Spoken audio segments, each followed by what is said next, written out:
preocupação dos adultos em oferecer aos mais jovens um modelo de ensino surge ainda na antiguidade, nos gregos, sendo oferecido, a partir dos gregos, um modelo de ensino que era diferenciado dos modelos de povos antigos, como os egípcios, que se baseavam num ensino informal cultivado somente pela vivência e experimentação da criança perante a vida, ocorrendo agora a sistematização dos saberes existentes.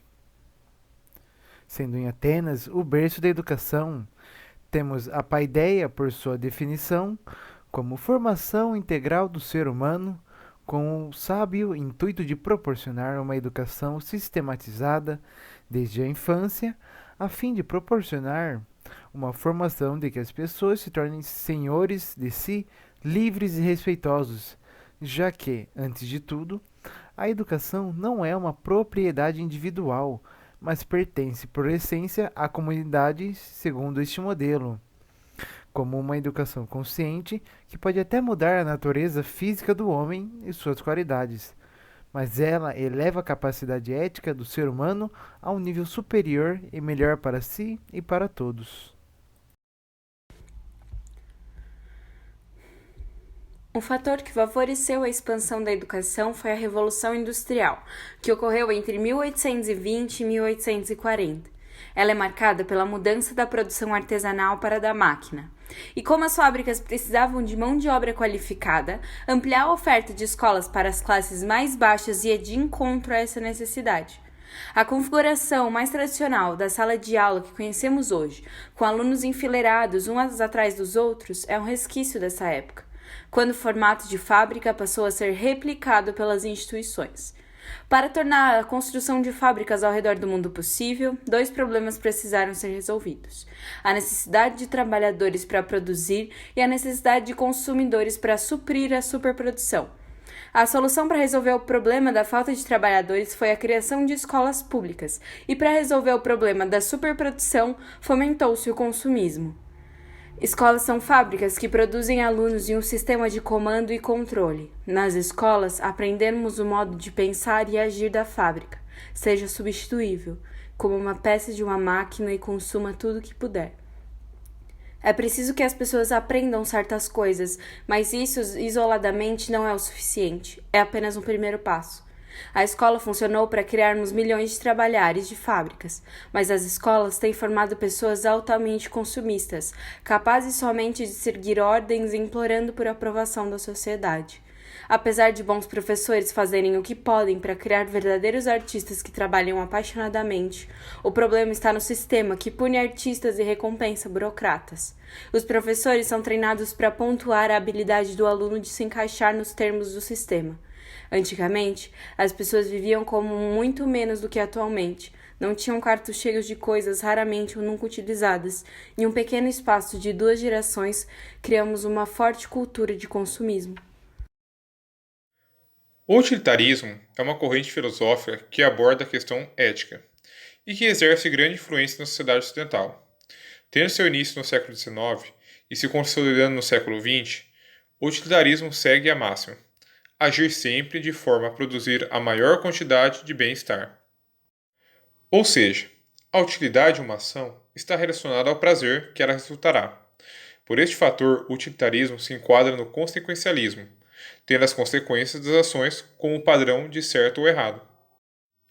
A ética utilitarista busca se alicerçar em preceitos práticos, ou seja, o agente moral deve sempre analisar as consequências da ação antes de agir, e sua ação deve ter por objetivo alcançar a maior quantidade de prazer ao maior número de indivíduos possíveis, para que assim seja uma ação moralmente correta. No utilitarismo, se enxerga o ser de acordo com a sua utilidade.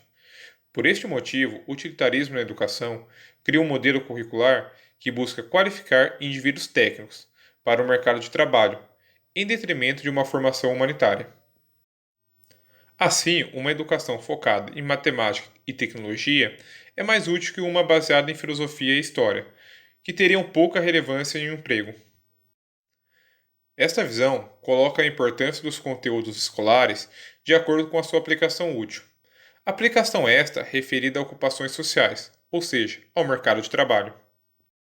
Mediante as considerações que foram levantadas acima, somos convocados com urgência a pensar e repensar as possibilidades de transformação dentro da educação, bem como nos principais espaços onde os saberes sistematizados são propagados, tendo em vista sua relevância e papel social. Autores como Adorno, Foucault e Paulo Freire se debruçaram e buscaram compreender, para além da educação e dos espaços educacionais, os sujeitos que integravam esses espaços e a forma como suas relações se estruturavam nesses ambientes.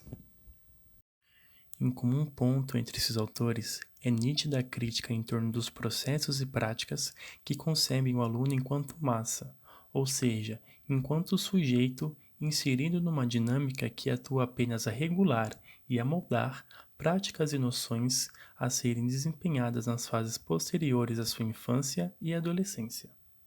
Isso se agrava ainda mais quando consideramos as questões econômicas e políticas que giram em torno dos vários problemas oriundos do advento do neoliberalismo e do utilitarismo, tornando-se assim uma questão não só de cunho educacional e normativo, mas sim de classe e gênero.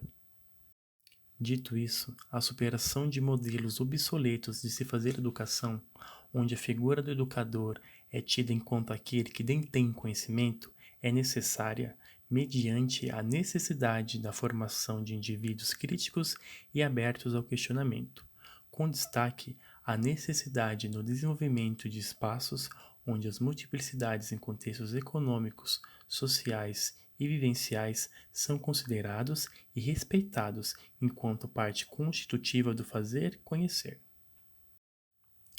Para que essas dinâmicas possam fluir de maneira proveitosa e transformadora, é preciso que a figura do professor possua, além da noção que for exposta acima, liberdade em seu local de atuação para guiar suas aulas conforme melhor se adeque o contexto onde ele está incluso. É onde surgem as dificuldades do educador e da educação num todo ante políticas retrógradas pautadas fortemente em preceitos e valores de cunho conservador e liberal que delimitam gravemente a atuação do docente, conduzindo a dinâmica da sala de aula e a relação entre aluno e professor a uma hierarquização centrada na figura do docente que se vê atado às obrigações curriculares que lhe foram impostas. Sendo assim, para além do espaço da sala de aula, a transformação deve ocorrer nas bases do Estado. Em breve resumo, a figura do professor e do aluno, bem como suas relações e especificidades, precisam ser repensadas e modificadas publicamente, para que decisivos avanços sociais possam dar os seus primeiros passos, possibilitando assim maior criticidade e menor submissão das classes trabalhadoras diante levantes que buscam sucatear não só a educação, mas a sociedade num todo.